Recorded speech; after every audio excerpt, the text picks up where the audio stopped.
In this video we're going to look at this pattern here and then we'll play it through the sequence, but there's a lot to practice here. So again, this is page 29 now, and I don't want to rush, because what you'll end up with at the end of this is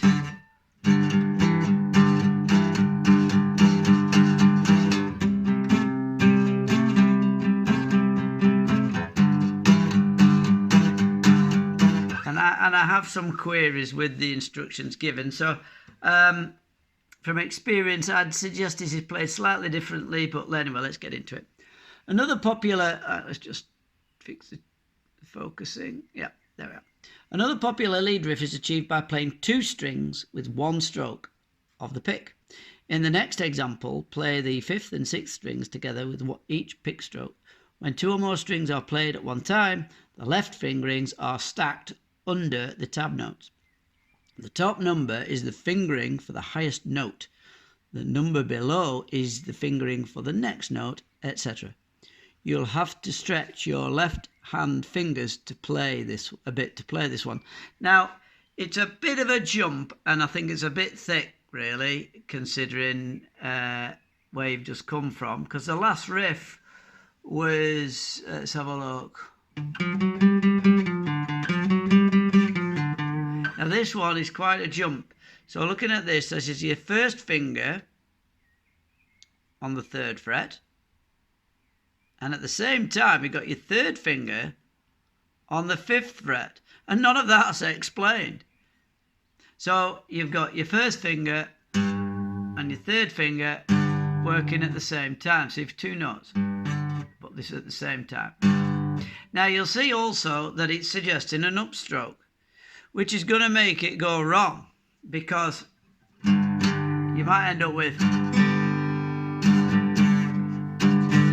and clip the D string. So what you got to do is dampen all the other four strings. So when you're playing these two strings, all these other four need to be dampened. Well, and I'll go through that on the showing page. It was at this point I can remember my friend Gary said, well, you can ignore that because those strumming patterns are wrong. He reckoned, and after 40 years of playing, I agree. So, sorry, Harvey, this is where you fall down a bit. I'd make these both downstrokes, all the way along downstrokes. In fact, I think you can begin to ignore these down upstrokes. I think it's causing more trouble than it's worth. We'll look on pick technique later on, maybe in another series. So, we've got 3, 5, 3, 5. 3 and 5 and 3 and 5. So, two notes. Yeah. And then the next two are 3 and 7. Now your 7's your fourth finger, which is a hell of a stretch. And this is why I didn't realise what to do here. Now my friend Gary said, well, if you play this in C, it's a whole lot better. If you play it in C, you... or D, or E, or F, way up the neck. So this can be done a whole lot easier. Instead of 3, that could be 5. Instead of 5, that could be 7. As you could, okay? Or really, you could make that 10 and make that 12, which would be here. Instead of, because your stretch with your little finger is very difficult. So that's the first two. Finger 1 on the 3rd fret, finger 3 on the 5th fret, okay? All right. So the first two are, and they're not damped, which I find a bit strange. But anyway, so on here we've got 3 and 7, 3 and 7. So,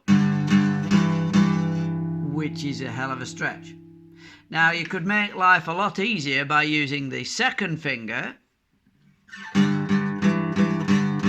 which is often used. So you could change this third finger this finger to be the second finger on the 3rd fret, and the first finger on the 3rd fret, second finger on the 5th fret. Now here we've got first finger on the 3rd fret, fourth finger on the 7th fret, first finger on the 3rd fret, and fourth finger on the 7th fret, which is a hell of a stretch. So we've got this so far. It's the first one. That's your finger 4. Then back to the first one. And then the second one. So we go do do do do do do do. It sounds like the blues. Now I'm doing all downstrokes, but I'll do it with down and up strokes. Down, up, down, up, down, up, down, up. That's the whole bar. Do do do do do do do. So basically, the 3 is staying the same all the way along, and we're just swapping between the 5 and the 7, going up to the 7, back to the 5, up to the 7, and then again here. So it's a 2-bar riff. So we've got 1 and 2 and 3 and 4, 1 and 2 and 3 and 4, and 1 and 2 and 3 and 4, and I'll play it again. And that's it. Now I'm not going to go any further because that's one hell of a jump. All right, so over to the play and get my ugly mug in the video. See you in a minute. Hi. Well, as I said, that is a heck of a jump. Let me just clear the a bit of space with the music stand. That's one heck of a jump, and it's at this point a lot of people. This is where I would bring a lot of people in, to be honest, if they've played a few chords. I would have actually started here, but again, I'm going through the book. It's a very, very good book, but I do have criticisms. Like anything else in life, you can spot different ways of doing it after a while. Okay, so I hate it because I look at my picture on here and then suddenly it looks wrong on the video. So let's get rid of my ugly mug and down to the guitar. Now then, just focus. Whoop. Just focus. There we are. Now, we're at the G. We've got the... Is that focused? Yeah. We've got the first finger is on the 3rd fret. At the same time, the 3rd finger is on the 5th fret. And we're going to... I'll plug them up here so you can see what's going on. So we're going to play them both at the same time. Now, one thing to note, this finger wants to be lightly pressing across all the strings, so nothing's going on. The only 2 that should be fretted are this one, 1st finger, and 3rd finger. And treat them as one. And if you go...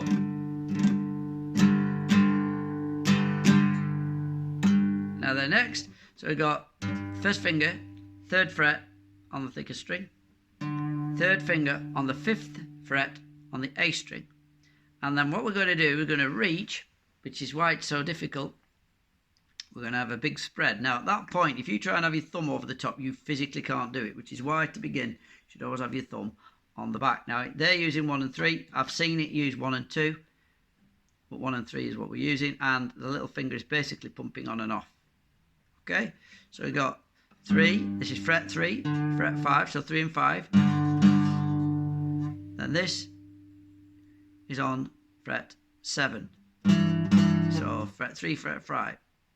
Fret 3, fret 5 twice. And then swap, hammer that down.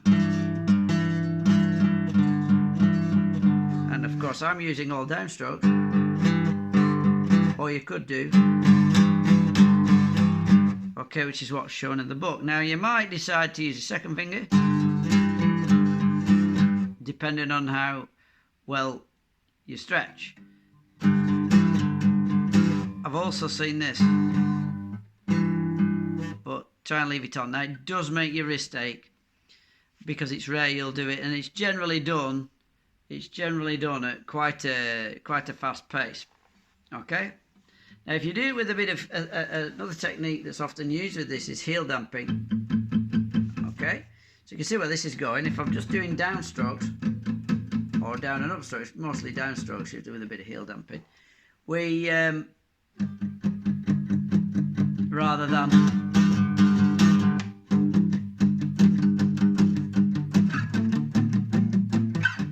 okay.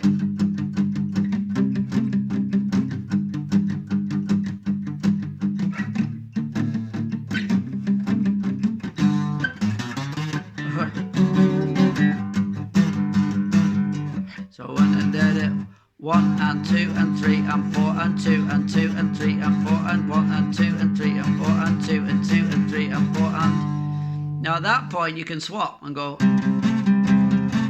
And see what I mean? You got to damp. Now easier than that is go right up to here. And then back.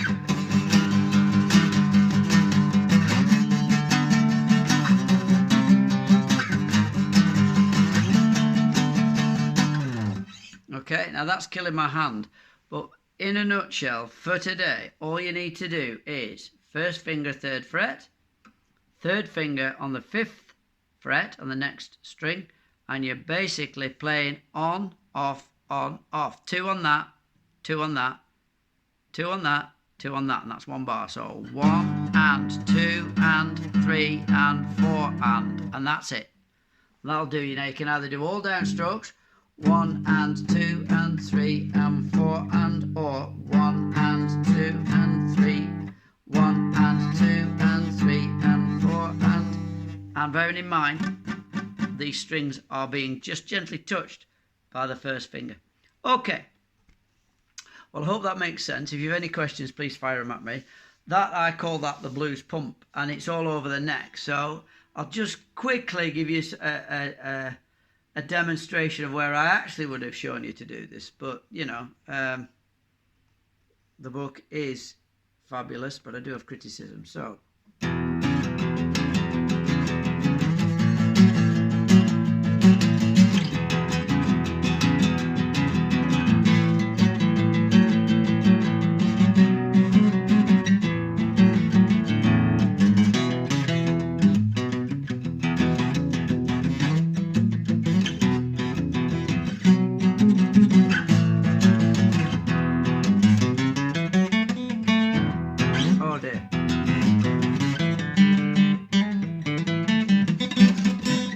that's what happens, you see.